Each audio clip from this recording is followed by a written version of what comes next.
Good afternoon or good evening. I'm Juliane Campfield, the director of Deutsches Haus at NYU.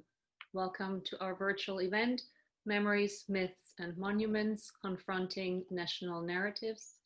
This is a moderated discussion among Peniel Joseph, Susan Neiman, Jürgen Zimmerer, and Atina Grossmann, who will moderate. This conversation will reflect on how countries can reckon with racist histories of colonialism, slavery, and white supremacy within their own national narratives, and how these manifest in public spaces. The ongoing efforts to remove Confederate monuments and symbols in the US and to rename streets and remove monuments that commemorate a brutal colonial legacy in Germany demonstrate the important role these symbols play in promoting manipulated historical narratives.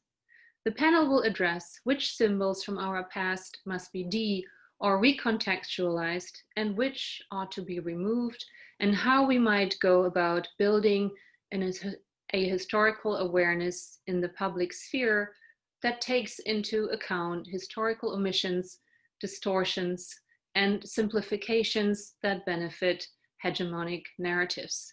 And to be more practical, so to speak, I was just attending an event with Ta-Nehisi Coates last week, and it was really interesting since it talked about some of the same topics were discussed in that conversation, and he was referring to Griffith's Birth of a Nation and saying what a real life impact that very problematic movie had. I think it came out in 1915, and that of course reminded me of how there's so many manifestations. We could talk about monuments, artworks, movies that structure in very complicated way our national consciousness and are highly problematic. But in any case, let me extend heartfelt thanks to a bunch of people who made this event possible. I'd like to thank my colleague Sarah Gerner, whom you just saw earlier, who came up with the event idea and who worked tirelessly on making this event possible. I also want to thank our project assistant, Adriana Diaz, and Stella Maya, our intern, for her work on promoting the event. And we are reaching, I think, a substantial amount of people, so their work was very successful. I'd like to thank the DAAD, the German Academic Exchange Service, for their continuous support of our academic programs, and I want to especially thank Michael Tomanek, who's been wonderful helping us at the DAAD. I'd also like to thank our distinguished panelists who found time in these turbulent times to join us, and last but not least, you, the audience, for finding time to be here today. To promote one of our events that's coming up, I'd like to mention a conversation with Sharon Dodua-Otu and translators Katie Derbyshire and Patrick Ploshnitsky that will be moderated by Tina Kempt and will address questions about translation and also in some ways national narratives based on Otu's Bachmann-winning short story, Her Garderobe setzt sich hin, and that will take place on September 30th at 2 p.m. if you would like to save the date. Last but not least, if you don't know who we are, Deutsches Haus at NYU is New York's leading institution for culture and language of the German-speaking world, and our work focuses, as many of you know, on fostering transatlantic dialogue and exchange. And should you be interested in taking a German class, you can easily do that at Deutsches Haus at NYU. But now let me introduce our wonderful moderator, Atina Grossmann, who will then introduce our three speakers. Atina is professor of history in the Faculty of Humanities and Social Sciences at the Cooper Union in New York City. Her publications include Jews, Germans, and Allies, Close Encounters in Occupied Germany, Wege in die Fremde, deutsch-jüdische Begegnungsgeschichte zwischen New York, Berlin und Teheran, and Reforming Sex, the German movement for birth control and abortion reform.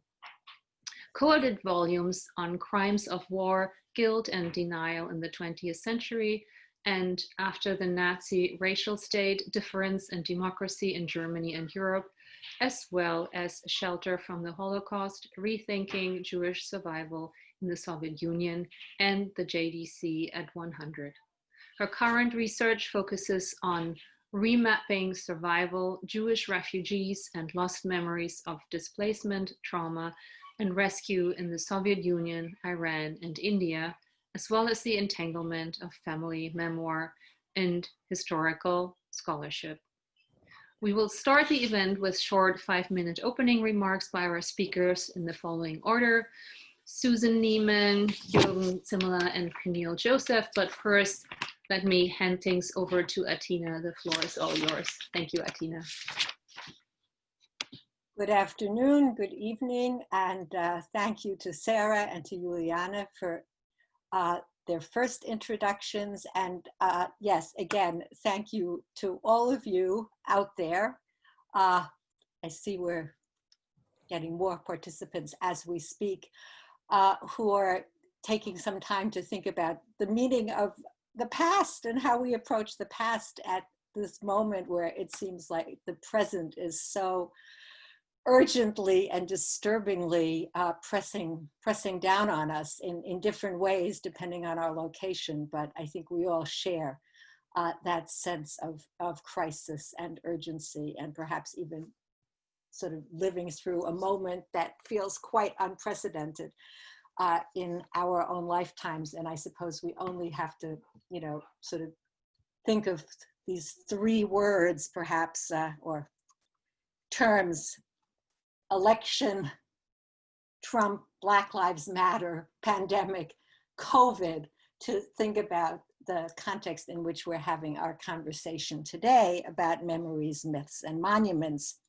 and how they confront national narratives. And I think perhaps we will also be speaking about local narratives. So we have 3, it's a cliche to say, but it is really the case, 3 extremely distinguished panelists from the US and Germany and from the transatlantic space that crosses it with us today, all of whom are well known and also very well published. So I'm going to just, as quickly as I can, introduce all 3 of our panelists so that we can kind of move more seamlessly into conversation once the 5-minute opening statements have concluded. So our first panelist, who will give her statement first, is Susan Nieman, who was born in Atlanta, Georgia. So a child of the South, so to speak, of the American South, who then moved on in a very cosmopolitan life story to study philosophy at Harvard and the Free University in Berlin. She has been a professor of philosophy at Yale and then at Tel Aviv University, and has since the year 2000 been the director of the Einstein Forum, a site of many, many stimulating discussions in Berlin. She is a member of the Berlin-Brandenburg Akademie der Wissenschaft, and among her really major and very provocative and stimulating publications are Evil in Modern Thought, Moral Clarity, a guide for grown-up idealists. I think it's hard to be a grown-up idealist at the moment. It always was, though, Atina. What? It always was. Right, there's always one, right. And moving on, actually, Why Grow Up? Subversive Thoughts for an Infantile Age. And finally, and perhaps most relevant for our discussion today, Learning from the Germans, Race and the Memory of Evil. our next speaker, Jürgen Zimmerer, who is coming to us as Susan is as well, I should have said, from Germany. Susan is in Berlin. Jürgen is in Hamburg. Is a professor of African history and the head of the research center Hamburg's parentheses post-colonial legacy at the University of Hamburg. He was a lecturer in history at the University of Sheffield previously and was the founding director of the Sheffield Center for the Study of Genocide and Mass Violence. He has also served as an editor of the Journal of Genocide and has taught modern African history at multiple universities, Kiel, Essen, and he has multiple publications and edited books and special issues, including the edited volume, No Place in the Sun, German Colonial Sites of Memory. That was 2013. And then moving to the question of environmental violence, climate change and genocide, environmental violence in the 21st century, and most recently and forthcoming from Berkan Press, German Rule Over Africans, State Aspirations and the Reality of Power in the German Southwest Africa. And then last but certainly not least, bringing our conversation really close to home, is Professor Peniel Joseph, who is joining us from Austin. Thank you. Who holds a joint professorship appointment at the LBJ School of Public Affairs and the History Department in the College of Liberal Arts at the University of Texas in Austin. He is the founding director of the LBJ School Center for the Study of Race and Democracy. Couldn't be more relevant. And his career focus has been on Black Power studies, encompassing interdisciplinary fields such as Africana studies, law and society, women's and ethnic studies, and political science. He was previously a professor at Tufts, where he also founded a Center for the Study of Race and Democracy. And he's really extremely prolific author. His most recent book, The Sword and the Shield, The Revolutionary Lives of Malcolm X and Martin Luther King Jr. I think we've seen reviews of this.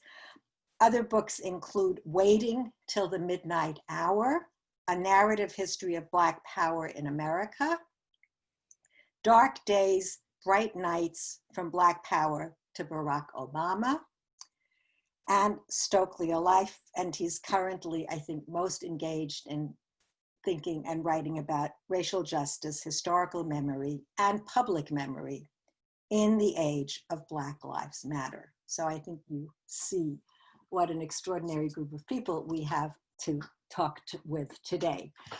So I'm just going to turn it over now to Susan for her introductory statements. Susan, please. Thank you, Atina. So I'm in the weird position of having published a book exactly a year ago, which when I began to work on it in 2016 was thought to be extremely controversial, and now almost seems banal. That is the claim that other countries, and Americans in particular, had something to do with, could learn something from the ways in which, God, I'm having a really, I just have to say, normally in these Zoom conversations, you don't only have to look at yourself. So having done many of these, I'm a little disconcerted, but if this is the way you want it done, this is the way we'll do it. It's just odd to feel as if you're talking to yourself. Yeah, you're not. I was just following instructions, dare I say. Yeah, you know, could I request that we at least bring the other panelists and people back? It just feels very odd. I am going to make an executive decision, and let's say we will do that. Okay. Thanks very much. And that Jürgen and Peniel, if you want to do that as well. But Susan, just there they come. They're coming. Yeah, thank you. Otherwise, you're just talking to yourself in a mirror, and that's I'm listening, odd. but I've got a 5-year-old here too, so I'm going to be off screen because I'm homeschooling too. Yeah. I've never been so grateful that my children are grown and out of the house as in the last 6 months. In any case, so the claim that I was making that other countries could learn from the way the Germans have partially dealt successfully with their criminal past was considered so tendentious and provocative when I began to make it that, you know, people were furious at me in the States. I didn't get funding that people expected me to get. I was just thought to be outrageous to compare any other crimes with the crimes of the Nazis. In the succeeding 4 years, this is considered to be much less problematic. I think that has partly to do with some of the ways in which Black Lives Matter has brought these questions to our consciousness and the connection between present violence and the repression of past violence. But I actually think that the man in the White House has done us all a favor in that sense, in making extraordinarily clear, and now part of his election campaign, just how deep the repression of American history, but also the celebration of the wrong side of it has become very clear since Charlottesville at the very latest. Let me make clear, 2 points really clear in my first remarks.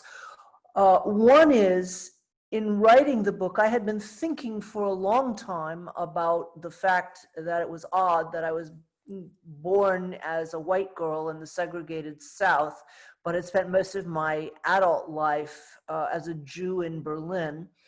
And I've often thought about the implications of that. I had also thought about the fact that from the moment I came to Berlin in 1982, I was struck by the ways in which the Germans that I naturally gravitated to talked about the sins of their past, at least going back to 1933. Now, I want to be very careful, since we have at least one German on the panel, and I'm sure other people in the audience. I know this was a select group, certainly in 1982. And nevertheless, that it was in West Berlin, which was a place that leaned left, and I would naturally tend to gravitate towards left-leaning intellectuals and artists and so on. Nevertheless, those were the people I gravitated to in Cambridge, Mass, or New York City, and they weren't talking about the war in Vietnam, much less about Hiroshima. I did not, at the time, think back as far as the Civil War. So this seemed to me, a problem for Americans to consider for quite a long time. When I decided to write this book, I had a sabbatical coming to me, and I decided to spend it in Mississippi. Not because I need to emphasize, I think that racism is only a problem in the South, but it's because the South magnifies American problems. It's everything writ large, and it's just much easier to think about history in the South, even if they're not thinking about their history in the right way. There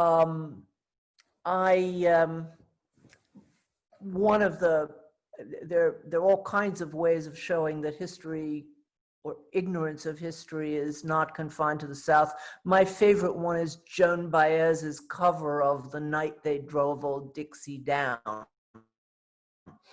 And Baez is, her civil rights creds are unimpeachable, right? They really were. So if you could imagine a German left-leaning activist singing The Night They Drove the Wehrmacht Down, then, which you can't imagine, then you can imagine what has gone wrong and what has gone right in the United States. I'm getting signs that I'm talking over my time, so I'll stop in a second. I do want to say, make sure that in saying that Germany has done a reasonably good job of addressing its Nazi past, I don't mean to say that it's done a perfect job by any means. If I had wanted to write a book about all of the anti-Semitism and racism I've experienced in this country since 1982, I could have written an equally long book. It's not what I wanted to focus on, because compared to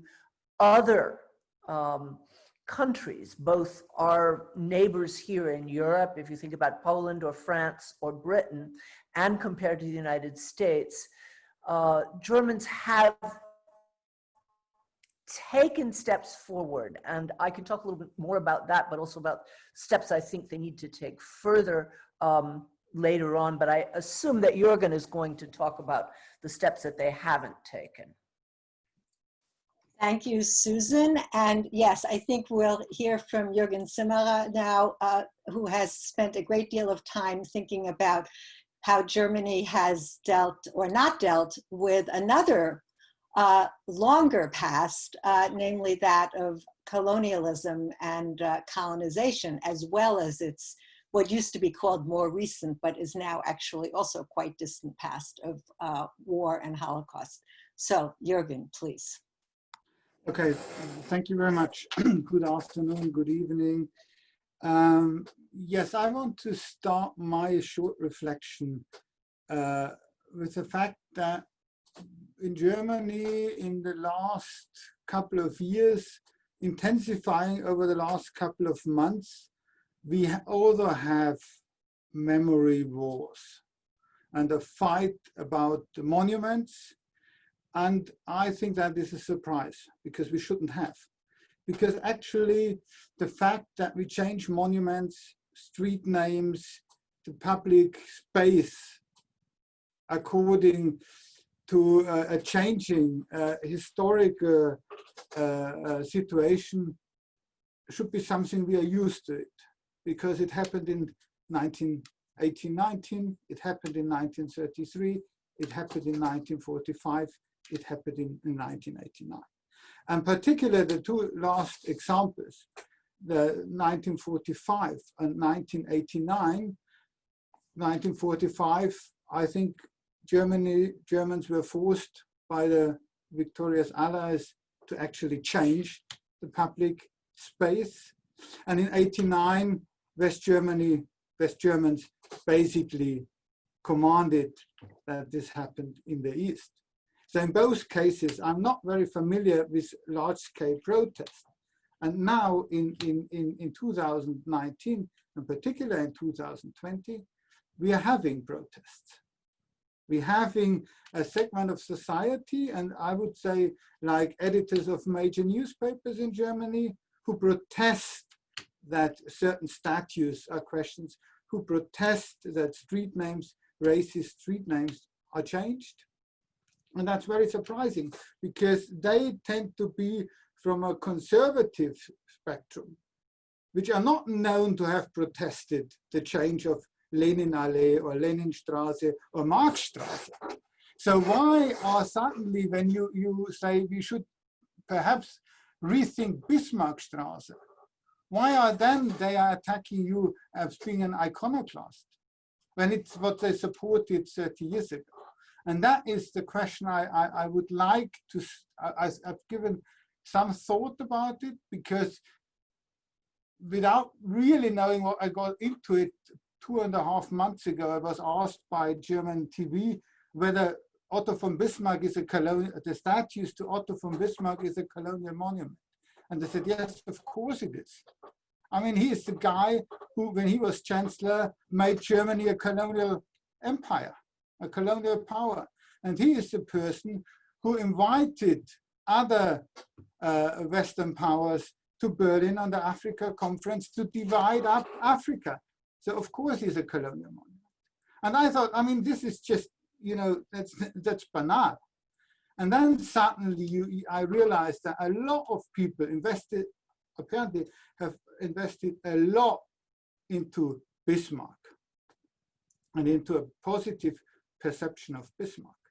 And this is interesting because it leads to the question whether, and that would be my observation, we are actually realizing or experiencing a rewriting of the German narrative. And I think what Susan was saying about the 80s, the 90s, all this where Germany learned, as Germany learned from its past, that it's confronted this, is actually being rewritten at the moment. We have a conservative backlash. I mean, all over the world, monuments, colonial monuments are torn down, and in Berlin they are erected. We just rebuilt a Prussian Disneyland in the form of the Hohenzollern palace, city palace in Berlin, which and the Humboldt Forum for $500 billion. And this is a rewriting of the narrative of the guilt, German guilt and responsibility. The period from 1914 till 1989 is actually erased in Berlin. And I think that the narrative goes back to an idealized German empire prior to 1914. And that is something which is very interesting and which we need to talk about. And the second observation I would like to make is that what Susan was saying is compare Germany to France and Great Britain, to Spain, to Portugal, to the US, to whatever, and you can say, yeah, they've done it better. They have been more critical with their own history. But compare what Germany has achieved to the rhetoric of German politicians, then you see how it fell short. It means that, you know, the German president Gauck in 2016 lectured Turkey that it has to recognize the Armenian genocide, because that's what you do. And then 4 weeks later refused to meet a delegation from Namibia talking about the genocide, the German genocide in Namibia. And if you compare it to their own moral high ground, and then you see how it fell short. That's something I think which is included, or we need to include in this discussion. But my time is up, I stop here. Okay, thank you. Thank you, Jürgen, for this particular perspective on the decolonization debates that, or as you put it, this Denkmalstreit, or even cultural war that seems to have opened up in Germany only very recently. And now we come to Peniel, who I think wants to reflect, starting out on the relationship of these debates about memory to the current mobilization around Black Lives Matter, if I understand correctly. But please, the floor is yours for your 5 minutes. Okay, yes, I'm putting my timer on. Yeah, I think, you know, just building on what both Susan and Jürgen were talking about in terms of monuments, I want to, in this time that we're in, really talk about the way in which race and racial justice really shaped this, and the Black Lives Matter movement has really impacted this period. My daughter's in the background. When we think about the monuments, before 2020, we've been having these debates over Confederate monuments, and really these debates over the Confederate monuments are really about debates over race and democracy, debates over what history matters, what history counts. It's connected to the 1619 Project, the New York Times, Pulitzer Prize winning project by Nicole Hannah-Jones that really looked at the supply chain of power and privilege that was set up through racial slavery and the supply chain of misery and grief. Isabel Wilkerson's new book, Caste, talks about this, and it's a phenomenal book. It's in the back right here. And it's a book I'm going to teach. And I know Susan was referring to that caste system as well. But when we think about these monuments and memory, one of the things we have to understand is that so much of this is connected to racial slavery and the first and second reconstructions.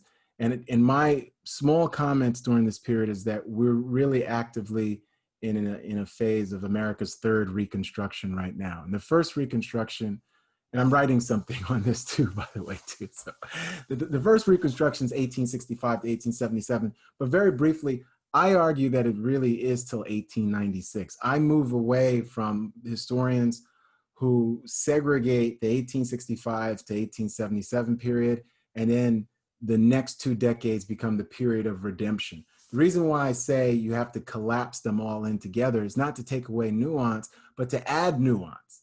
Because if we just end it after federal troops leave the South in 1877, after the contested election of 1876, we miss a lot of nuances about how even during a regime of racial terror, there becomes efforts to actually build interracial democracy in the United States, and really democracy that's led by Black folks with HBCUs. Black women are key here, Black feminists, the work of Beverly Guy Sheftall, the work of Paula Giddens on Ida B. Wells, Frances Harper, obviously Harriet Tubman's Sojourner Truth. So this is very instructive. Eric Foner's new book is instructive too.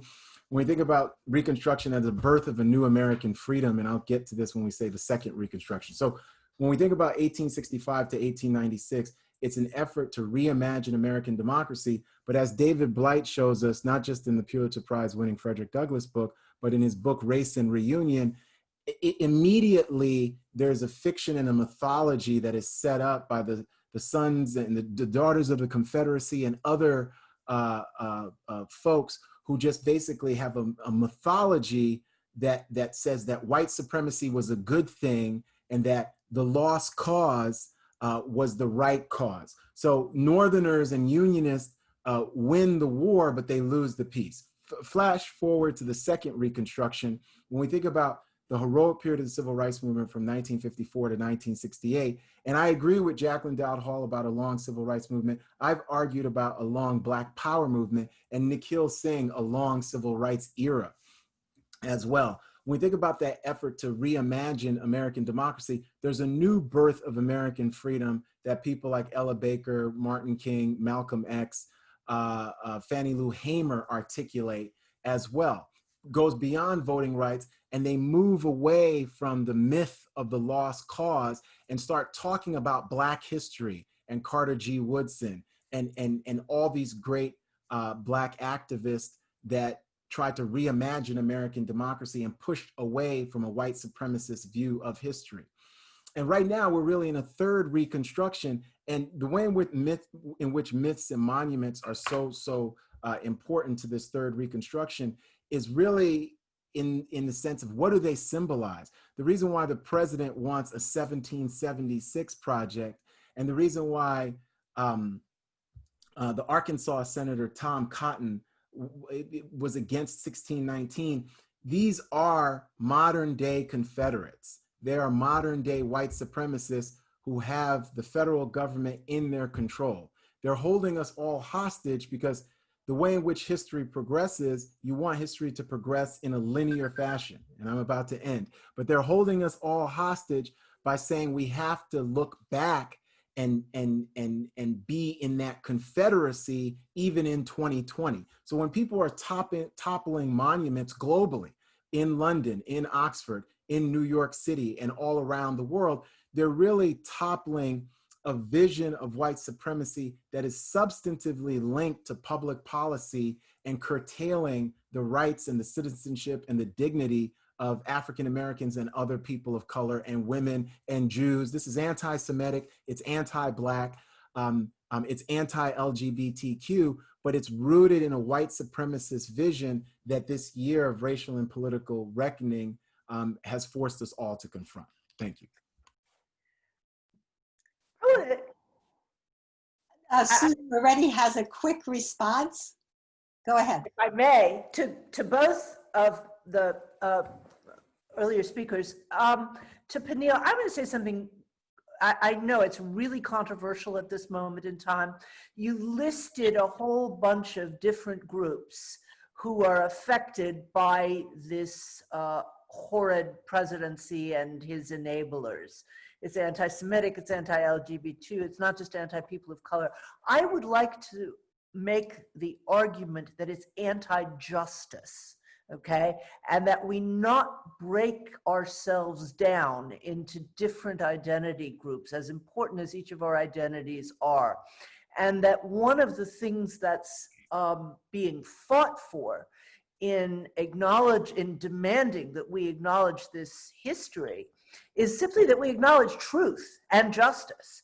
And not, you know, when Mayor Landrieu made the speech taking down the statues in New Orleans, he said, he asked people to take the perspective of, he said, a 10-year-old Black girl who would walk by the monument and feel hurt that Robert E. Lee wasn't there to encourage or inspire her. And I get that, but I would also like to say, I don't want a 10-year-old white boy walking past that monument either, and taking that as an idea of masculine honor and the history that he is supposed to live up to. So while I completely agree with you that it's the Reconstruction period and what Brian Stevenson calls the age of racial terror, I hate the expression Jim Crow. I just don't use it. I think it's a euphemism for what was an age of terror. You know, that, yeah. Susan, I agree with you in terms of justice, but I think we have to be specific. And I do think that what we're facing when we think about that racial caste system, all these groups are within that caste system, white at the top, Black people at the bottom, but there's other groups. And there's anti-Semitism, there's a lot going on. But the organizing principle of that caste system, as we've seen, it's anti-Black racism. So I think that we have to embrace this idea of identity politics. There's nothing wrong with identity politics. It's just that the original identity politics are the founding fathers. It's cisgender, white supremacist, male patriarchy. And so what they've done to women in terms of white women in the feminist movement, Black women, Native and Indigenous women, is tell them when they want to talk specifically about what Patricia Hill Collins calls a Black woman's standpoint, or you can talk about a Chicana woman's standpoint, Jewish woman's standpoint, that something is wrong with you, and those are identity politics. When we think about what they're calling identity politics is a search for universality, but a search that admits everything impacts all of us differently. And we've seen it with COVID-19, right? So the most important thing that Black women, Barbara Ransby, so many different Black feminists, Tamika Mallory, Patrice Concolors, Alicia Garza, the BLM movement is embracing the intersectionality of Audre Lorde, Barbara Smith, the Combee River Collective, the work of Keeanga Yamada Taylor, all these different women. They're inviting us to understand that this is all impacting all of us, but differently. So I want Mitch Landrieu to talk about the 10-year-old Black girl, but I want Jewish women and white women and lesbians and others to empathize and see themselves in that 10-year-old Black girl. Because everyone has always invited us to see the universality of the founding fathers and these cisgender white supremacist male patriarchs. But when we say, why don't you see the universality of Audre Lorde and Toni Morrison,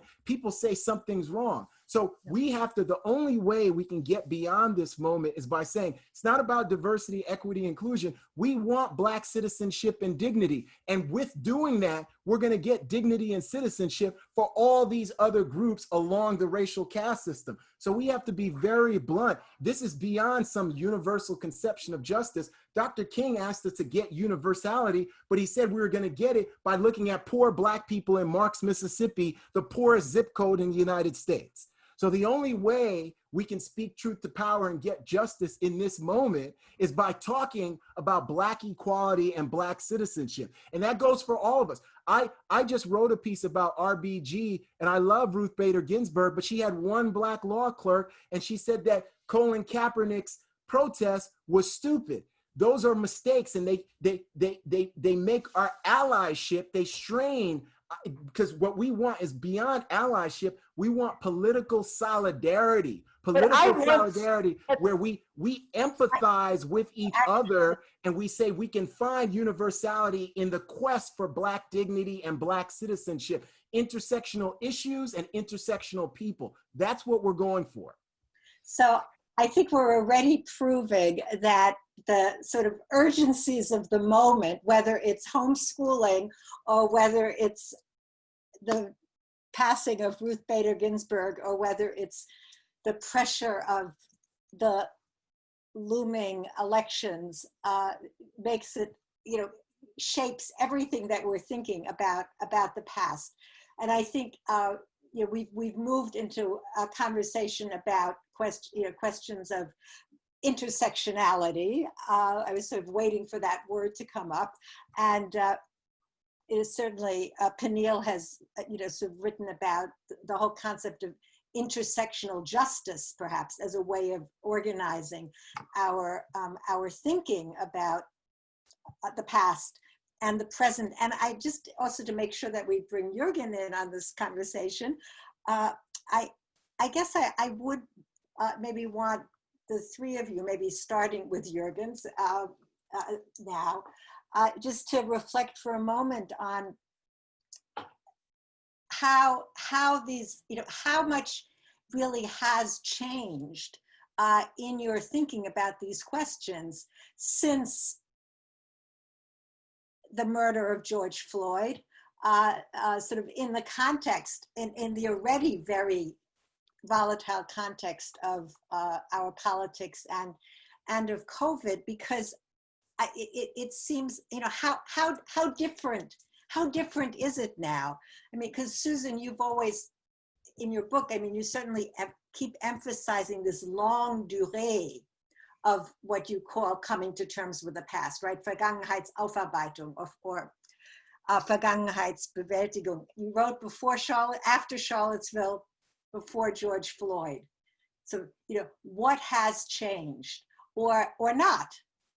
Or for Jürgen, it's just sort of striking to me that you're so involved now in this in this kind of, as you say, unexpected Denkmalkrieg, or the fact that this confrontation with Germany's colonial past has become so controversial, sort of another kind of wound to the effort to create a German national identity. And I'm just wondering how your work in this, around these questions of decolonization and confronting the colonial past, how that has shifted, or maybe not, in sort of the context of the debates about not this sort of new populist conglomeration of racist thinking, anti-Semitism, kind of coming together, obviously the rise of the AfD, but coming together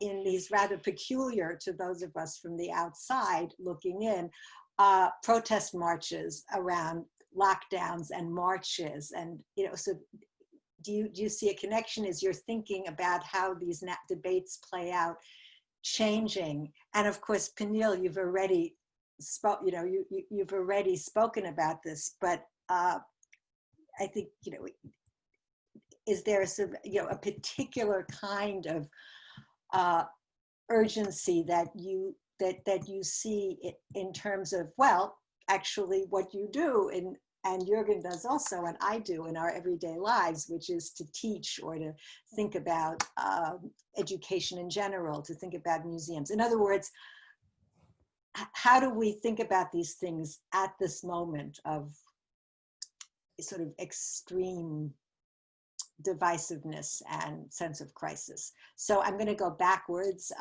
from the original order and start with Jürgen. Maybe you have some thoughts. Yeah, I mean, those are difficult questions. I think, and I would like to address them separately, because on the one hand, what you said about these big marches against the German corona policy, and which is very interesting and very worrying, I think clearly shows that the coming to terms has not worked, and not worked as good as it should have, because if it was would have been successful, I mean, you couldn't have this marches and the alliances which you can see. We have a shift of the public discourse to the right, which is alarming, and then all segments of the German public. And that is something. If we talk about the refugee camps in Greece, one of the camps was burning 2 weeks ago, and the discourse on these refugees was without any empathy, and in a way which completely contradicts the claim of the German politicians that they have learned from the past. You can't say never again, and we have learned our lessons, and at the same time state that you can't accept 100 or 200 refugees from Syria and other places which were caught up on this Greek island. This is a contradiction. It's a contradiction between Sunday symbolicism, symbolic rhetoric on Sunday speeches, and the actual policy. And that has become clear. You asked what did change through Black Lives Matter. I would say what has changed for me is that Black Lives Matter has brought the whole debate on German racism and colonial legacy out of niche publications into the mainstream, in the newspapers, etc., etc. And that's why, you know, editors of the Frankfurter Allgemeine Zeitung or the Zeit, the main newspaper, some of the main newspapers in Germany, have now have made commentaries, and then you can now see what they thought all along, and that is, I think, that has to do what Peniel said. It is something about identity, and the fight over monuments is the fight not do we want to change monuments or not, but who can be, because monuments are about identity of collectives, of a national identity. And the question is, who is allowed to speak and who is heard?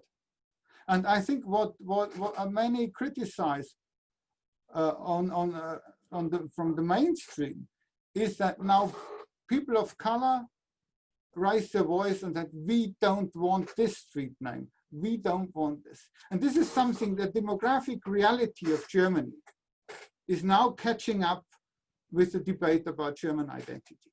And that's why the response is so fierce, because people don't want to share the position, and they want to limit who is heard. And it's basically a debate about German identity, and how do we deal with this 20–30% population whose fathers or grandfathers, grandparents are not coming from Germany.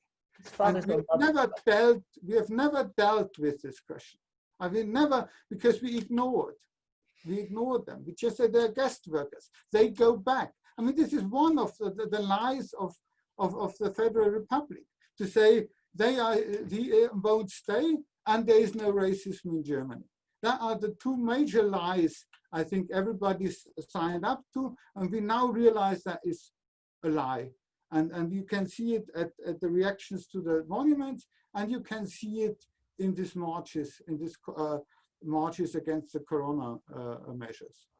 Susan, think that you might have a slightly different take? I have a very different take, which is that Jürgen is actually a confirmation of my thesis. Jürgen is representing the German kind of voice that insists on a self-criticism, which I'm all in favor of. And I would agree with almost all of the points that you made, the specific points, although while it's a shanda that there was a debate about taking in the refugees after the fire in Moria, let's not forget that Germany took in proportionally more refugees 5 years ago than any other country in the world. If the United States had wanted to take in that many refugees proportionally, we would have had to take in 5 million Syrian refugees on a fraction of the geographical territory. So let's not forget that. I agree with your criticisms. I would simply like to see, we're seeing them now in the United States, about the United States' at the gap between the ideals and the reality. But this is very new. It's extremely new. And this has been going on in Germany for a long time. Just a couple of points. What shocks most people and what took me not just years, but decades to understand is that West Germans saw themselves as the worst victims of the war. People who are not German are shocked by that. And one of the biggest, sort of epiphanies that I had while I was writing this book was reading, because Germans don't talk about that. They'll talk about the fact that their parents were Nazis or their teachers were Nazis and how painful that was, or their grandparents. But they won't say they were Nazis and they thought they were the worst victims of the war. And reading and looking into, sort of early post-war remarks where people say, we lost our territory and our cities were in ashes and our men were killed or in prisoners of war, and we were hungry, and the damn Yankees wanted to blame us for starting the war. And it's exactly the same trope that you hear with the lost cause, okay? The difference is that you do not have, you have somebody in the White House repeating lost cause tropes at the moment. And as much as we would like to think it's an aberration, of course it's not. He has the backing of 40% of the country. But it's 40% of the country, and we're in a backlash moment. And I started realizing it's natural for people to think of themselves as victims if they can't think of themselves as heroes. What Germany did as a whole was to move from thinking itself as the worst victim of the war to acknowledging that, yeah, we suffered, but other people suffered more, and it was our fault, okay? And that is historically a really important step to have taken. That's all that I'm claiming. What I think is missing in my last point for the moment, you mentioned Gauck. Gauck is the best and the worst example of a German politician. And the reason why he's the best is he exemplifies what I think is the biggest problem in Germany, which is the raging anti-communism, which was taken over straightforwardly from the Nazi ideology. What happened in West Germany is that Nazi ideology was reduced to anti-Semitism. And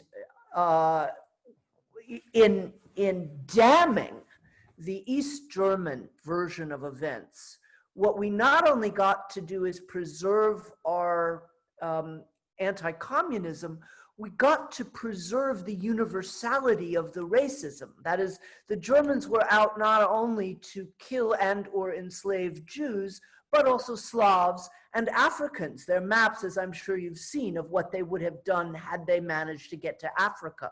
So all of that has been wiped out, which is why, of course, a real dealing with German colonialism or with the lives of people of color in Germany today were never dealt with. It's because of that suppression. But that's, I'll just leave it there for the moment. Okay, yeah, Peniel, I'm wondering whether, as you're listening to Susan and Jürgen exchange their views on the relative success of sort of German processes of coming to terms with the past.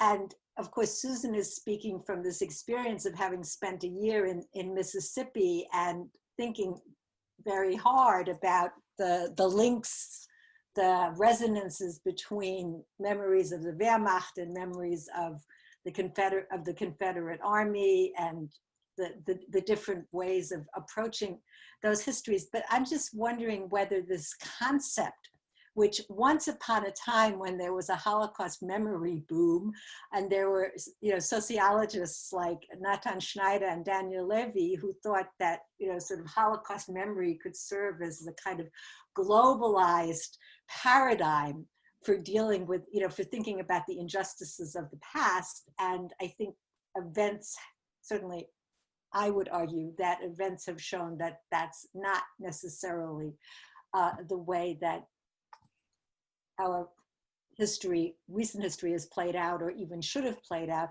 But I do wonder whether this concept of Vergangenheitsbewältigung or Vergangenheitsaufarbeitung, working through the past, which seems to take quite a long time in many different venues and played out in different ways in East Germany, West Germany at different times, whether that has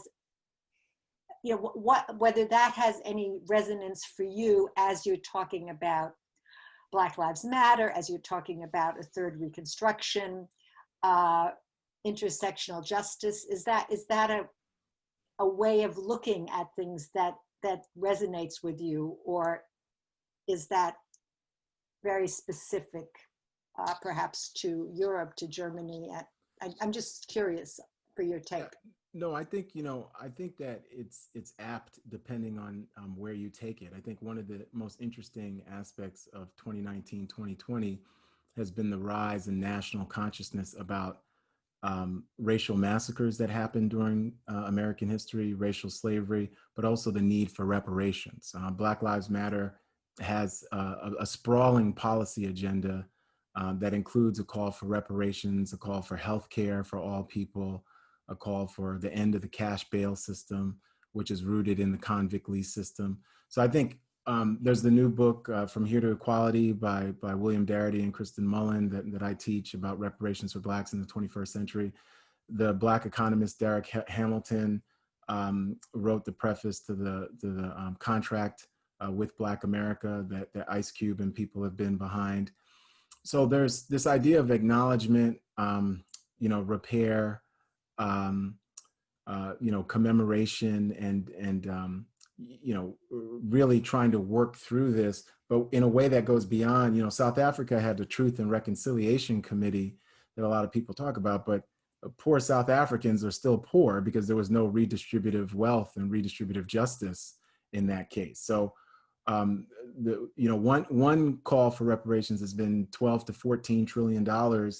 That would be $800,000 for every Black family that would achieve a 90% of the white wealth and the racial wealth gap. It would recover 90%. And that's 800,000 per family. So it really depends. I think one of the things that we're trying to deal with, and remember, I'm old enough to remember I was my daughter's age at the time watching Roots on television in 1977, and ABC threw it away over 7 nights because they thought they had a dud on their hands, and it became the largest watched miniseries in American history up until that time, over 100 million people per night, and they immediately ordered a sequel, Roots 2. The problem, and for scholars, we all remember, Leon Litwack and Eugene Genovese and the great John Blassingame, and now we have Dinah Ramey Berry and all these different scholars of slavery. And there's this Vincent Brown, this renaissance on studies of slavery. And of course, Nicole Hannah-Jones and Ta-Nehisi Coates, The Case for Reparations, right? And they've very much popularized what scholars have been trying to do, but it was more than just scholars. People like Carter Woodson and Lerone Bennett of Ebony Magazine tried to popularize this too. But this idea of repair and reparations, David Blight's book is probably the best book we ever have on not just Frederick Douglass, but in a way, obviously the work of Eric Foner, but Blight really gives you a great sprawling but succinct history of Civil War and Reconstruction and the pre-Civil War days as well, to understand what happened and the amount of violence that happened post-Civil War that we have repair to do, right? Then we can think about the racial massacres, not just 1921 in Tulsa, and this president actually did an excellent job, even though his intentions were purely evil, of having this mass rally in Tulsa, because that and the HBO miniseries Watchmen has really let people know that 99 years ago, over 300 Black people were murdered, hundreds of buildings burned down. And one thing that people don't know is that hundreds of Black men were then put in prison camps the following winter for being victims of white supremacy and racial terror. So we have a lot to repair and a lot to acknowledge.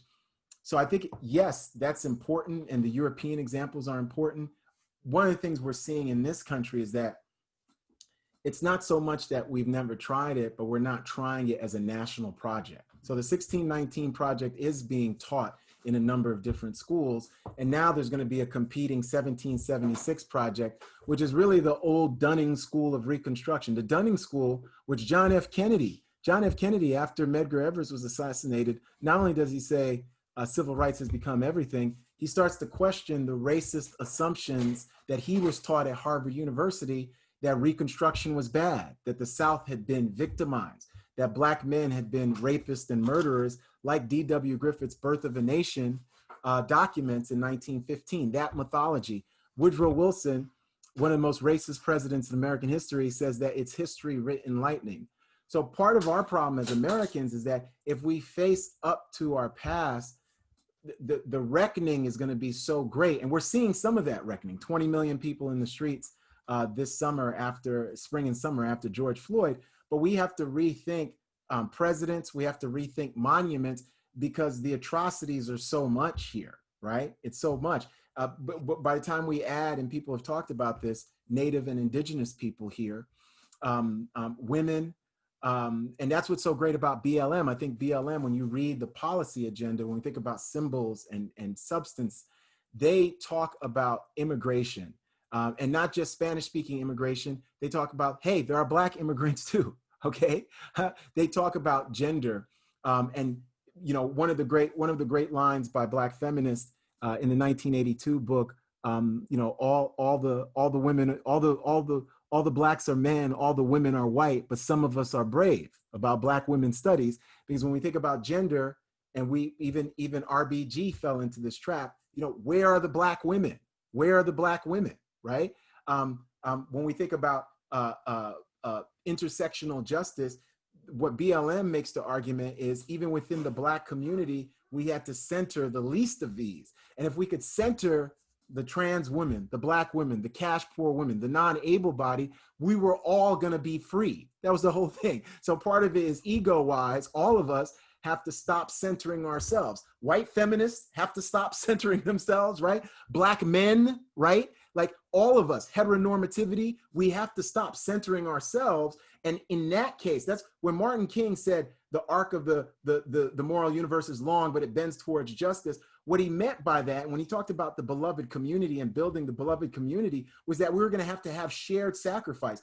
For white people, that sacrifice meant sacrificing privilege, but for heteronormative men, it's sacrificing the privileges of patriarchy and heteronormativity. For those of us who are able-bodied, it's sacrificing those privileges.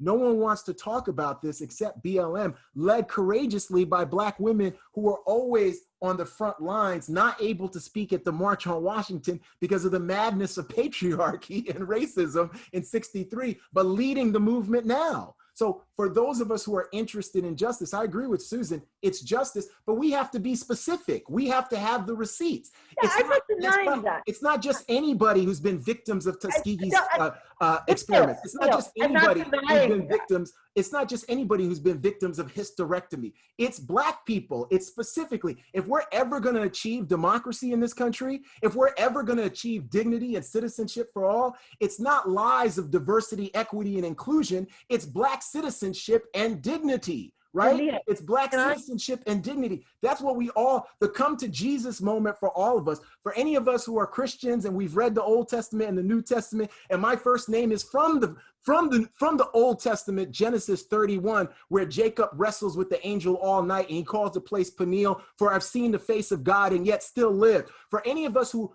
are concerned about the prophets and Amos and Jeremiah, for any of us who are concerned about the Jericho Road, it's Black dignity and Black citizenship, nothing else. It's not the lies of a universality that says all women got the right to vote in 1920 when they absolutely didn't. And everybody should check out Martha Jones's brilliant new book, Vanguard, right? Those lies of universality are dipped in the blood. Peniel, I am not talking.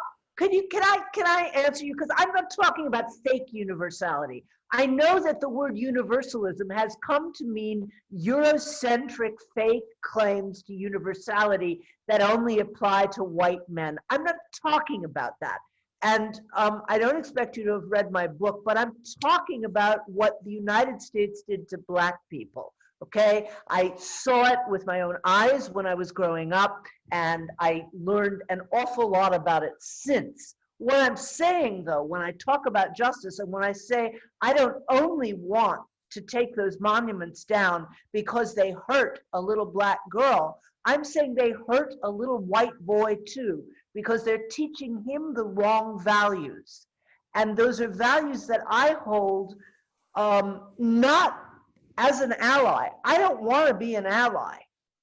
This is my fight too, because I care about justice. And I don't care about justice because I'm a woman or I'm a Jewish woman. I care about justice. And I know who the victims of the worst injustice have been in the United States and other places.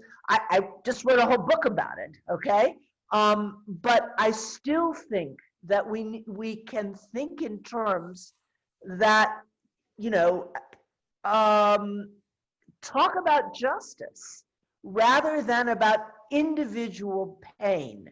I mean, they're connected, okay? But I don't want to, I feel like you're turning, when I talk about universalism, we've got to you're talk turning about the it to a individuals. straw man.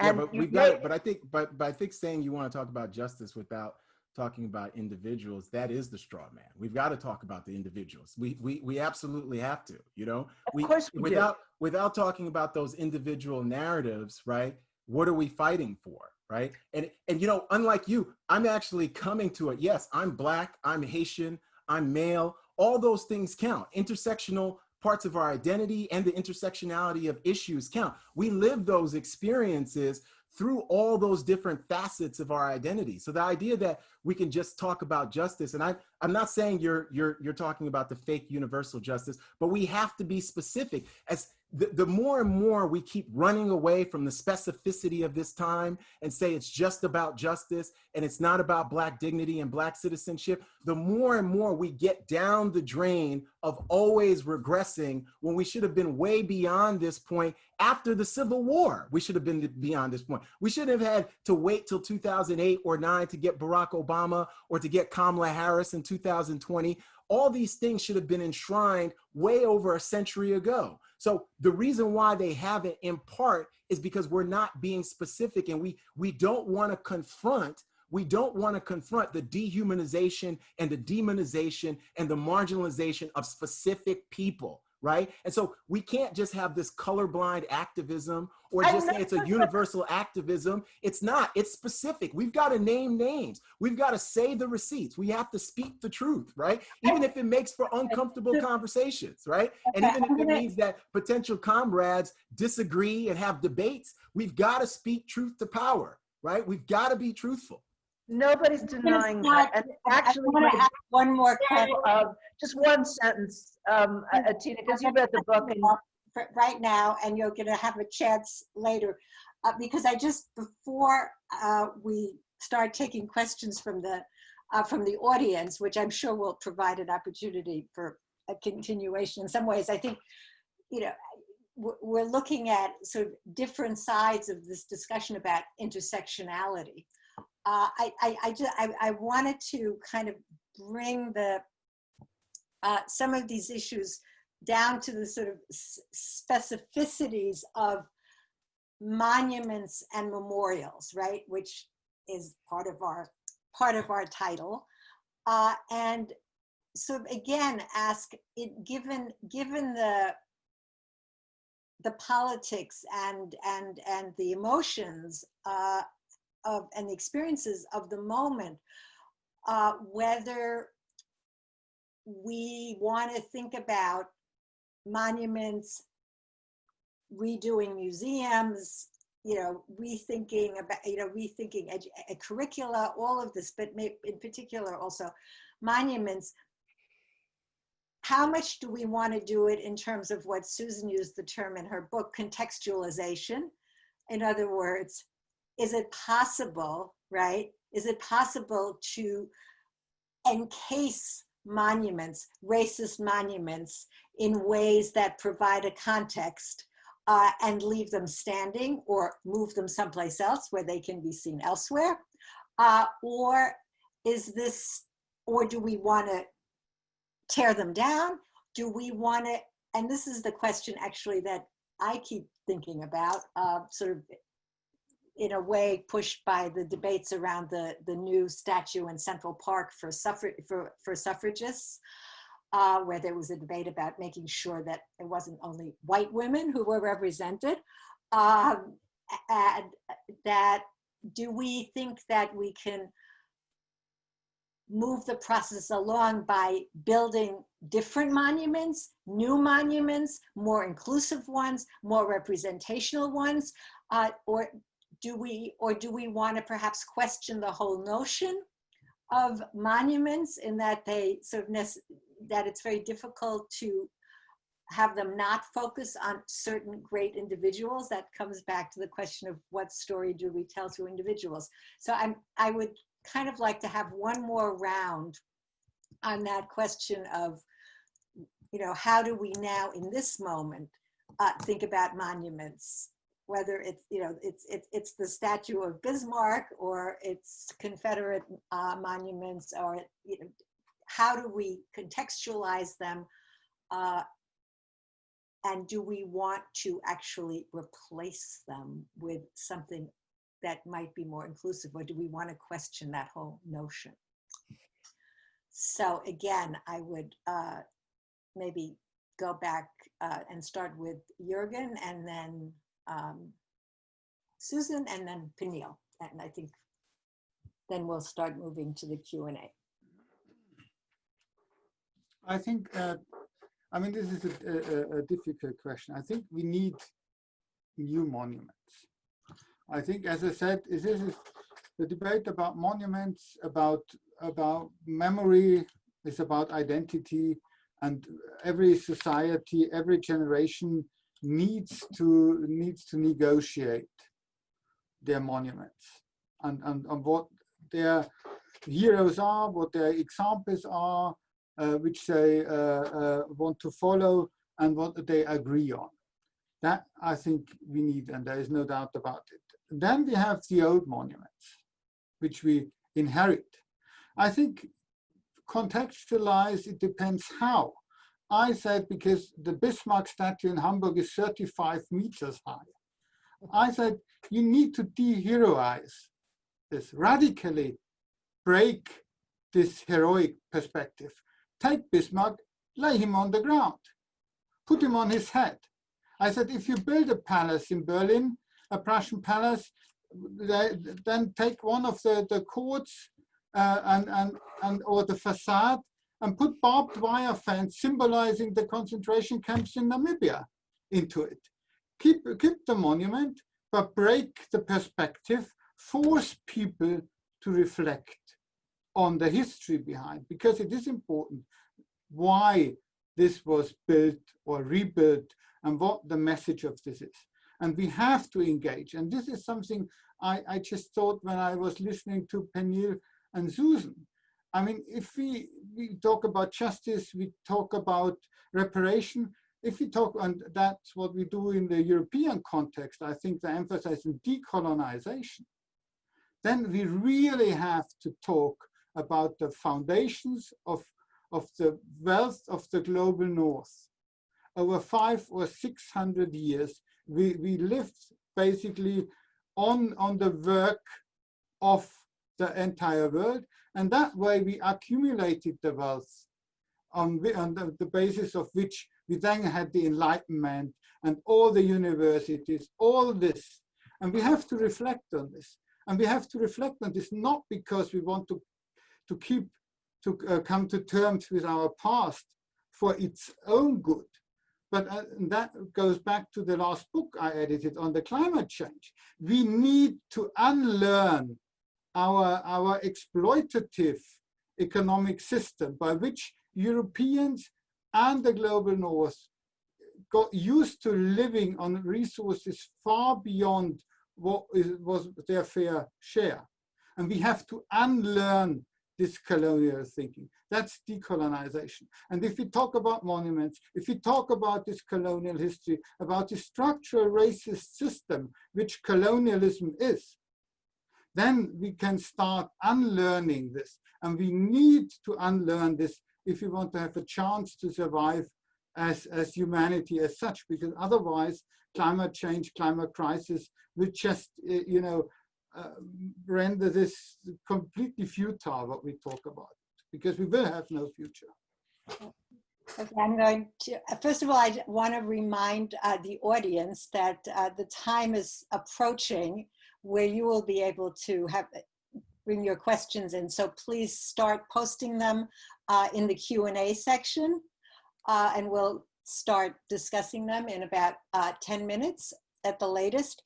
And yeah, we've already had a request to sort of, focus a little bit specifically, as I was doing in the last round, on this issue of, what do we do with the monuments that we have? How do we contextualize them? And do we want to build new ones, or just sort of redecorate, as it were, the ones we have? So I'm going to go to Susan and then have Peniel speak last. I agree with Jürgen that monuments are about identities, but they're also about values. And, we don't simply build monuments to anyone. We build monuments to men and women who embody values that we want our communities to honor and our children to grow up sharing, okay? And so for that reason, I'm not of the school that says, oh, forget the monuments, these are, I think it's really important that we have some heroes. My hope, and I'm not sure that it's a realistic hope, would be that every community takes its monuments case by case and uses this moment as an opportunity to engage, first of all, in learning about our histories, and secondly, in deciding what values and what people we want represented, which doesn't mean that we need to do them in traditional ways, that we suddenly, that everything would be solved if we put statues of Fannie Lou Hamer in place of all the Johnny Rebs in every little square of every southern town. There should be monuments to Fannie Lou Hamer, and it's pretty atrocious that there aren't in Mississippi, or only very, very small scale. I think, again, some monuments can be contextualized. You said, can racist monuments be contextualized? Well, it depends which ones. That monument in DC, for example, which has a kneeling black man receiving his freedom from Lincoln that many people have protested about. But David Blight, who Peniel was referencing and whose work I have also learned a great deal from, argued that, we need to remember that historical context. That monument was paid for by African Americans, and Frederick Douglass spoke at the movement. So that seems to be a clear case of a monument that you could easily contextualize. Monticello, I think, has been done fairly well. That is, it's been a while since I was there. I assume the work has only gone on, but you can take 2 tours of Monticello. The one showing this gorgeous house that Jefferson designed, and the other, people have been excavating cabins of enslaved people. But the tour, at least when I took it some years ago, was extremely well done. It worked very hard to put the visitor in the position of an enslaved person. So that's the sort of thing that it seems to me you might do with a lot of monuments. I think all the Johnny Rebs could go, frankly. I don't see, given that Johnny Reb is a generic emblem of the Confederacy, a war that was fought for the state's right to enslave other human beings, I think we could do away with the Johnny Rebs. But I think contextualization of the kind that, you know, Jürgen was talking about, I mean, there have been some very interesting and funny proposals that artists have made internationally now as this discussion has taken place. And one proposal that I rather liked was the idea that maybe we should get away from monuments as permanent things. Maybe we should, you know, there are many artists with empty hands or full hands or whatever. Maybe cities should commission changing groups of artists every 5 years to do a different monument on a particular place. So that would be my hope, is that these issues will be decided case by case and community by community. Okay, that's actually another question that becomes very important. I think this question of national narratives and memories in our title versus the significance of local communities, and also the question of who decides and how are those decisions made, how are communities involved, which communities, how do they intersect? And so, yes, so Peniel, I mean, it's interesting to think about the ways in which, you know, the debates in Germany about the national, you know, Holocaust memorial in Berlin were carried out, where there were so many proposals for counter monuments, and ultimately that those were not, including, you know, ones that blew up the Brandenburg Gate, for example, were not obviously accepted. And then we have the example, for example, of Monument Avenue in Richmond, and the statue, this Rumors of War statue by Kennedy Wiley, as a sort of riposte, if you will, to what that street represents. So I'd just be, yes, interested in your sense of tearing down monuments, recontextualizing them, constructing new ones that perhaps showcase the figures that you just spoke about, who are the grandmothers and foremothers and current leaders of Black Lives Matter. How do you see this? Well, yeah, right here at the University of Texas and in the state of Texas, we've had all kinds of controversies about monuments that are on campus, usually male white supremacists, Confederates, and folks, military generals and leaders who committed treason against the Union. So people who are traitors and who should have been tried as war criminals get monuments. The key part here is, what do the monuments reflect? So when you're at the University of Texas, all those racist monuments reflect the fact that the University of Texas is built on the back of Black bloodshed and Black labor and the super exploitation of Black people. And they were not allowed at the university until 1950, undergrads starting in 1956. Black people are still underrepresented at the University of Texas, faculty, staff, students, but also underrepresented on board of trustees and the supply chain that the University of Texas produces. UT produces a supply chain of power and privilege that is mostly accessed by whites. And it also produces a supply chain of grief and misery that continues to immiserate African Americans, at times Latinx, here. This goes nationally too. So the problem with the monuments is, if you have a just society, a just society and an anti-racist society, a society that centers racial justice, isn't going to extol the virtues of Robert E. Lee like the president recently did, because they understand that Robert E. Lee is a war criminal, okay? So part of it is, as we get closer and closer to a just society, you're going to see a reduced need for monuments that are extolling the virtues of those people who are morally reprehensible and politically indefensible, right? So basically, the closer we get to a just society, the more we're not going to have these public monuments in that way. But it doesn't mean we should forget that history. So the idea of contextualizing, I agree with. The idea of there were certain monuments, statues that we placed in museums that had been on the University of Texas campus. But it's important for us to understand that we should never be venerating folks who killed and exploited Black people or Native people or women, right? Those aren't, but should we try to understand and contextualize it for contemporary and future generations? You know, absolutely. And I think that goes into the curriculum war, because the whole culture wars of the 90s, when we think about the Dinesh D'Souza and Shelby Steels and Bill Clinton and Alan Bloom and all these, all these things, right? Harold Bloom, what that really was about power and race and who was going to be in charge.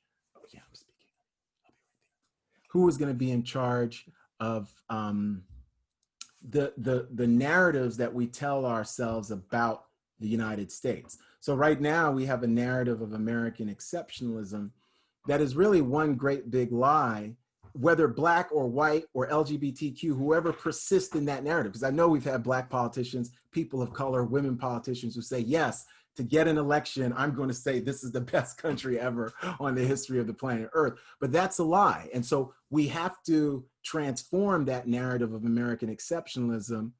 And if we do that, one of the reverberations is going to be the monument projects, because these monuments are just more reflective of the injustice of the society. That's what they are. But they're one of the biggest things, and one of the things I insist on in my scholarship, but just being a citizen, is that race is central to this, but anti-Blackness is the center of it, right? So race is central and anti-Blackness is the center of it. And a lot of times we don't want to confront that because it's painful, it's difficult. That's why Bernie Sanders told us it's the economy, stupid. Anything but to talk about race. But what I loved about Black Lives Matter, Black women ripped the mic at one of these Sanders things in 2015, 16, and said, we're here and we're going to speak whether we've been invited to or not, right? And so part of this whole reflection, it's not just monuments, it's Hillary Clinton calling us super predators. It's the crime bill of Bill Clinton.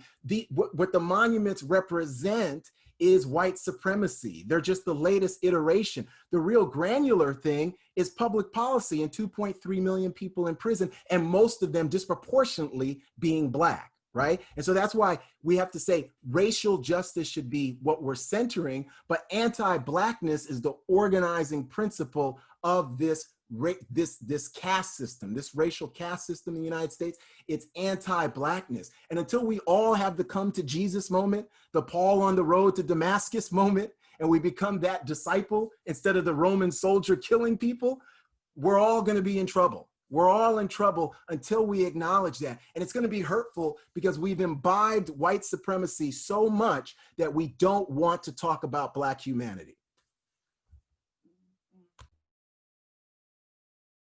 We have come to the point where we're going to try to take some questions from the audience, which are actually focused on questions about monuments. And there are two that I would want to lob at you because I think they're perhaps related.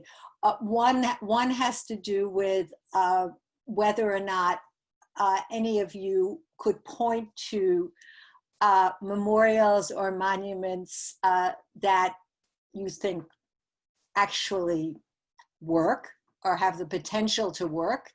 I guess that leaves open the question that Susan raised about, or maybe it was Jürgen, actually, about whether or not monuments have to be permanent or whether they can have sort of a mobile life. So are there positive examples, or is it A national lynching memorial in Montgomery, Alabama is the most extraordinary monument I have ever seen anywhere in any country.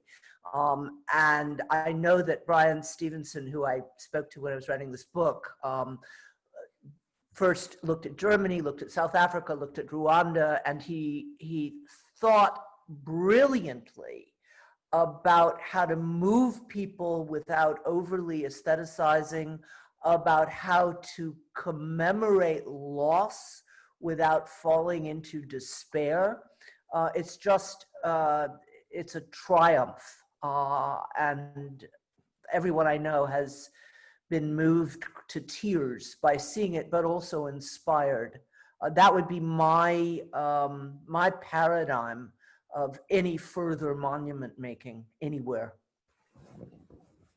Okay, any other You know, I would say it's not a monument; it's a museum. But the Smithsonian National Museum of African American History, and I wrote the civil rights section to their big book. And I know Lonnie Bunch, who's a friend, who's the curator of that museum and the founder.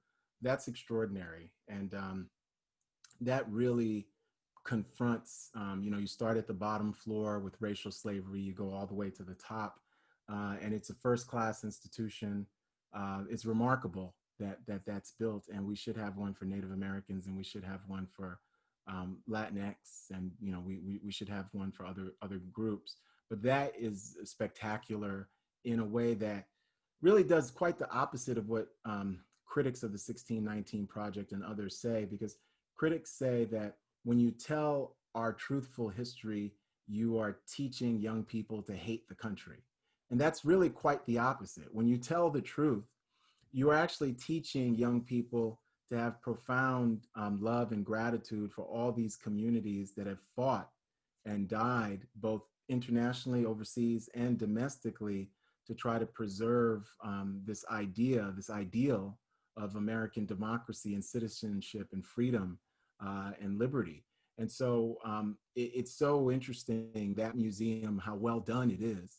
And the fact that we've never had a museum of its kind that the federal government built dedicated to the Black experience. And it's extraordinarily well done. It's capacious, you know, women, men, the different ideological points of view. But, you know, just when you go and see the facade by David Ajay, the African architect who's a genius, it's extraordinarily well done. And it's definitely a testament to a kind of progress. To see that in this country is a kind of progress. I've visited many times, and you've seen long lines of white, Black, Latinx, just multiracial, multicultural, going to see the history.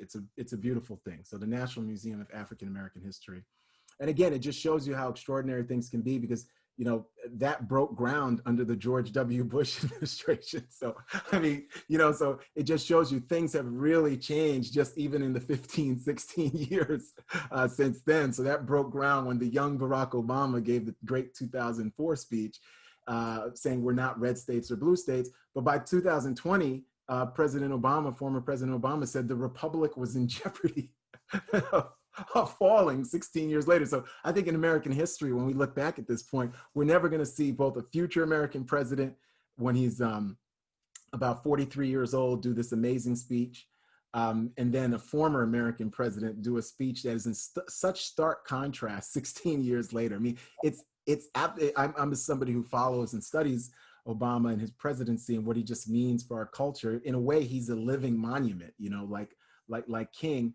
And it's extraordinary that you had this museum break ground in '04, which now retrospectively looks like a very hopeful time, especially when you think about Obama's 2004 Democratic National Convention keynote speech in Boston, the third African-American ever to do it. Barbara Jordan is the first, and then Harold Ford in 2000, and Obama. But that really propels him to the White House. And then 16 years later, he gives a much more sobering account, almost a wartime speech. In some ways, it's like Lincoln's second inaugural, where he's just, it's so somber. I mean, it's only 80, that one was only 87 words or 187 words, but it's extraordinary. So yes, the National Museum is a hopeful of African American history as a hopeful, and I think it's a model for the way we could talk about these really hard issues in a public space that's very, very respectful. Jürgen, do you have a thought on monuments that might work? Actually, we've been now thinking more in terms of museums, which actually have more space to tell a story and perhaps can respond better to changing times as well. But I mean, obviously there are impressive monuments. The monument for the murdered Jews of Europe in Berlin is impressive. In general, I'm very cautious about monuments made of stone. yeah, And I'm rather advocate, because they tend also to bring the sense of closure to something. Now we got the monument, now we got the speeches, now we got the day to commemorate this or that. I'd rather have, I mean, we've got this, the Holocaust Memorial in Berlin, as it's called. At the same time, the Jewish kindergarten in Hamburg needs police protection 24/7. And I'd rather have one monument of stone less and the society engaging in combating racism, anti-Semitism, etc., and not having police protection for Jewish sites and others in Germany. So I'm cautious about it. I want to engage with the structural injustice and behind or underlying the racism.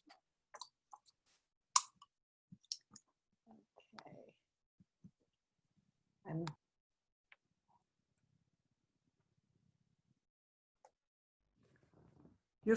You're not, Atina, your mic is off.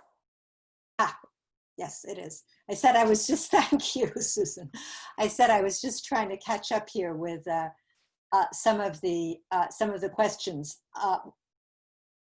One really, in a sense, follows on this question of, how do we respond now, which is, can you imagine what kind of memorials or monuments, or maybe not, maybe more the archiving of the moment, which is already going on, should be constructed for this particular moment, this experience that we are all living through at the moment of COVID and Black Lives Matter, just to bring it down to that point.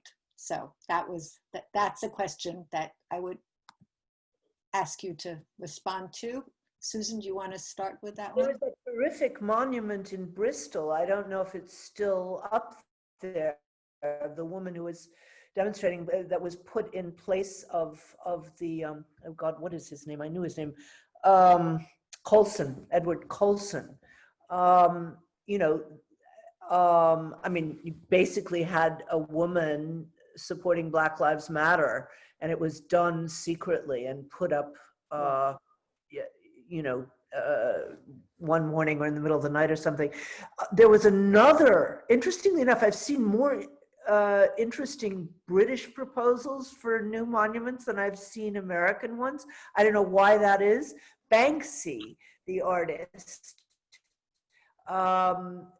sent in a sketch, published a sketch of what should be put in place of the Colson monument, and it was people pulling it down, which it was a beautiful sketch, so that's something that one might think about. If you're asking for something to commemorate Black Lives Matter, that would strike me as absolutely right. I don't know how to commemorate the pandemic because, yeah. Yes, as we have passed the 200,000 mark. Yeah, Jürgen, do you have any thoughts on? Yeah. You already indicated that you're not so enthusiastic about building. Yeah, but I thought, I started thinking, that's the whole purpose of talking to each other. And I thought the most impressive monument to Germany's history of violence in the 20th century is 2015, and we got 1 million little monuments which we let into Germany during the refugee crisis. And I think that is the most impressive monument. And if we want to have a monument to COVID, I would say empty the camps in Greece, let them into Germany. 15,000, 20,000. That's monuments which are meaningful, which shows that we are actually trying to come to terms with the racist past and not building a statue here or there. Okay, we have one sort of in-between voice around monuments, one very unenthusiastic. Peniel, do you want to come in on this again? Yeah, no, I mean, I think when we think about monuments, they're really important, right? And the culture wars, they're connected to the K-12 curriculum. What we erect is important, and it impacts our kids. You know, I'm with my daughter right here. It impacts our children. But I think that they're also reflective of the society. So if we're able to build an anti-racist society, a society that centers racial justice, but then more specifically that values Black people as human beings, because the moral and political rot of America is reflected in the fact that the term and the phrase Black Lives Matter was ever controversial. It's only a sick and evil nation that says that a term like Black Lives Matter they can be offended by. But this is a sick and evil nation. So it's not surprising. It's not surprising. We should know that we have been on the wrong side of history so often when it comes to Black people in the United States. So even the notion of Black Lives Matter becomes controversial, but it shouldn't be surprising because this is the same country that institutionalized racial slavery and where 700,000 Americans had to die in a war to try to end racial slavery. So the monuments are reflective of that. That's what they're reflective of. And for those of us who actually believe that Black Lives Matter, we always want specificity because anything else is always chimera. Unless we have specificity, and that's why we continue to say Black Lives Matter, that goes beyond things like racial justice, goes beyond things like diversity, equity, and inclusion, goes beyond whatever shibboleths people want to say, because those shibboleths never mean that Black people actually matter in a granular way. Whether we're talking about Sandra Bland or Corinne Gaines or Breonna Taylor or whatever, George Floyd, whatever the latest victim is, we know that our lives do not matter in this country, and the monuments are a reflection of that, right? So they're the tip of a spear, and certainly we should be concerned, but the more very specific notions of Black humanity that are fundamentally institutionalized through public policy, our politics, our legal system, our institutions, the better off we're gonna be. And our wider public spaces will reflect the humanity of Black people in ways that they fundamentally do not now, but the public reflection is an iteration of the rot within the democratic institutions in this country. The person who said it best in the 20th century is Malcolm X. That's why Malcolm said there was no such thing as American democracy. It was nothing but hypocrisy vis-a-vis Black Americans. And he was right. He was absolutely right. King tried to say he could reimagine American democracy, right? But King is going to be assassinated trying to reimagine America as a multiracial, multicultural society that's going to eradicate poverty, right? So that's the country we're in. So we shouldn't be surprised at this moment. No historians that I know who are serious, smart people are surprised at this moment because you've read the history and you've lived the history, right? Somebody who grew up in New York City like myself during the Ed Koch and the Reagan years, New York is an unrepentantly racist place. And that's my hometown, right? But I'm from Brooklyn and Queens. New York is an unremittingly racist place. And they told us in the 80s that the civil rights movement had somehow ended it. Those of us who were living in segregated parts of New York knew that there hadn't been a victory. We had been defeated, yet different civil rights activists were telling us we had won. The beauty of Black Lives Matter is in acknowledging we hadn't won. The struggle continues, and they've inspired people to come out globally on the streets to demand justice. But again, it's justice for Black lives. And if we can do that, all these other groups that are being oppressed and marginalized are going to have their dignity and humanity too. It's not going to be just us, because we are at the bottom of the global racial caste system. Okay, this actually brings me to another question that's that has come in, since it seems like people are really turning away in some ways from the notion of cast in stone monuments to other forms, whether it is actual human beings who find refuge, or whether it's museums that have more of a opportunity to provide an educational context. So one question that has come in is how the panelists would sort of offer some thoughts, suggestions for how to remember and discuss and teach about this particular moment to youngsters. And we've got one child already with us, and Sarah was talking about having to balance her childcare, and some of us were saying that we were relieved that we didn't have to do that anymore. But maybe that's an interesting way to think about memorializing when one thinks about, okay, how do we capture this moment in order to communicate what's happening to our children or grandchildren or school children?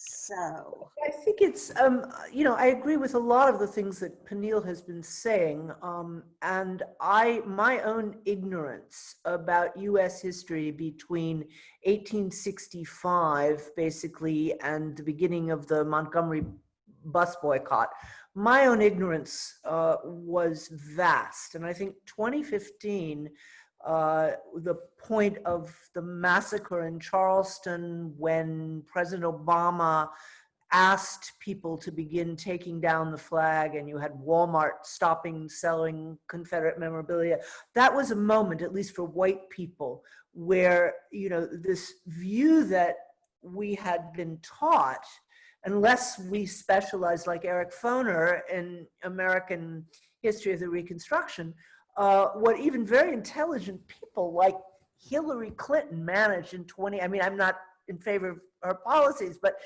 she's nothing if not educated. In 2016, she confused Reconstruction and Jim Crow when she was on the campaign trail. It was an extraordinary moment. I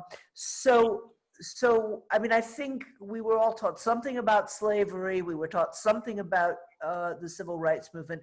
And there is a blank of nearly 100 years, or there was a blank, which I think began to be uncovered in 2015. I mean, there were scholars doing work beforehand, but it began to come to sort of general consciousness then. And certainly Black Lives Matter has painfully, I mean, the awful thing about Black Lives Matter is, despite 20 million people on the streets and, in many places more white people than people of color, there's still Black people getting shot by the police. It's, in the middle of this moment. So that needs to be emphasized. But it also, I think, needs to be emphasized, this was a moment when America began to see that if we don't reckon with our past violence, we're going to keep having violence in the present. So, that's, well, my kids know all that themselves. They're grown up, but that's what I would teach small children if I still had them. And I'm still trying. I mean, it is horrific that we still are, that people are still being murdered in the middle of this. And nevertheless, I want to give it a hopeful tone, not because I'm feeling particularly hopeful in this moment, but because I think that resignation and cynicism are the weapons of the right. And President Obama said that in the speech that Peniel was referencing at the convention. So I think hope is a moral obligation. And I would like to say this is the moment at which a majority of Americans began to reckon with a history that had been buried, suppressed. Yeah.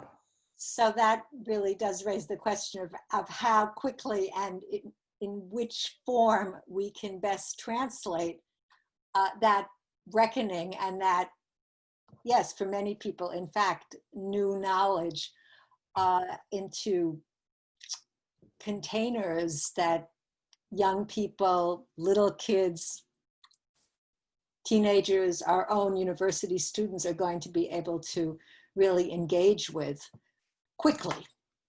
So I think that's part of the question. So Jürgen.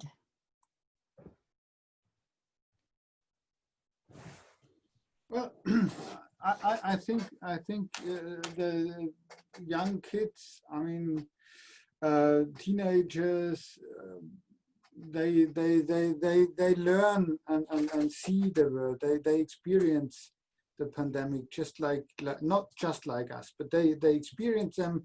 They suffer. They understand what's going on. The most impressive moment for me was last year, Fridays for Future, the big demonstrations in Europe for climate change and the politicization of a generation of young people we thought were not interested in politics, were just, you know, on social media and ego-driven, and suddenly by the hundred thousands they went marching for climate change. I guess similar things would happen for Black Lives Matter, etc., if we could march during the pandemic, which we can't because only some people are marching, and we don't want to be on the street with them who march against the corona measures. But I think that's what we teach them. We teach them, you know, it's your future. We have to work together to get a more equal society, and more equal in a global sense. We need global social justice. Or we talk in Germany, or we talk in the United States. We need to talk on a global scale. That's what we need to achieve. That's what it's all about. And that's where the debate about monuments, about colonial monuments at least, but also about enslavement leads to say we need to learn and unlearn this past of exploitation and racism, and to build a new society. That's what we need to achieve.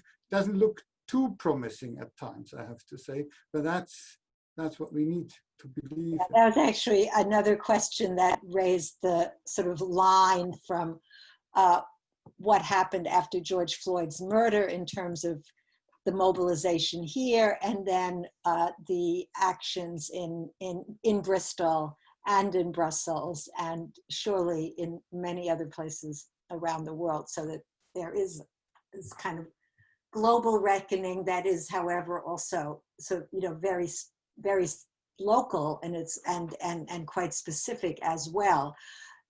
So Peniel, you're facing this challenge in your own home right now, obviously.